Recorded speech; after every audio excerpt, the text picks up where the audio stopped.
kayo daw ang ano, Oo. pioneer. Sa entertainment, ano? Well, 6 years na kami. Oo naman po. Ako. 20 years ago, 60 years ago, nung 20 years old ako, 2,000 pisong kapital. Grabe. Wow! Na, 2,000. nung panahon yun, 5% lang ang local music, 95% ay foreign.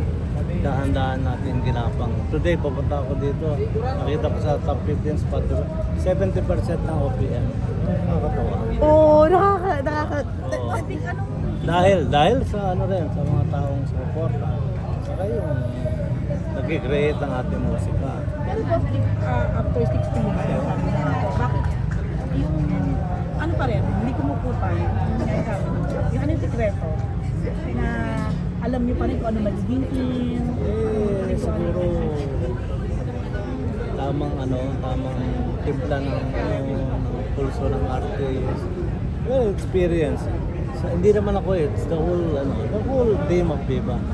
Naghalo na yung experience plus kabataan. So, pinaghalo-halo. Hindi naman nakakaalam yung mga marurunong mga tao lang siguro. Sineswerte at tuloy-tuloy ang mag-hit. Galing. Mas big lang kung Congrats. masasabi niyo sa success ng Ashless ngayon. Astres ba? Oo nga. Sa Bibogan naman yun, di ba? Oo. Tapos yung sa music naman, multo, parang mag-iisang taon na, number 1 pa rin. Kaya, gagawa Hindi niyo. na. Dito lang sa Pilipinas, hindi nag-number 1 si Taylor Swift eh. Dahil yung kanta niya, number 6 lang ata ngayon eh. Wait lang, grabe, so updated nyo, Boss Vic. Meron po ba kayong tawag nyo rito, serye para sa Ash Dress daw? Teleserye. Mutya ng Ay, di, after daw mutya ng section A. Oo, magkakaroon.